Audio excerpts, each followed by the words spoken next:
siyang ganyan. Tama po ba yung aking statement? Sorry, Your Honor, pwedeng paulit po yung statement nyo na yan. Hindi ba tinanong ko kanina, yung pangalan po ni Miss Rona Catalan is nakalagay din po sa disbursement voucher na nakalagay dyan kanina. Opo, Nakita natin. opo, Your Honor. Tama? Tama. Ito po ba yung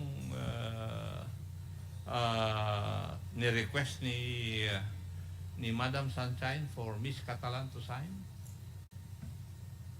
Hindi ko po alam kasi po, yung pong separate po kasi kami ng trabaho eh. Hindi ko po alam kung yan po talaga yung Yung one. yung Okay. question po yan. Kasi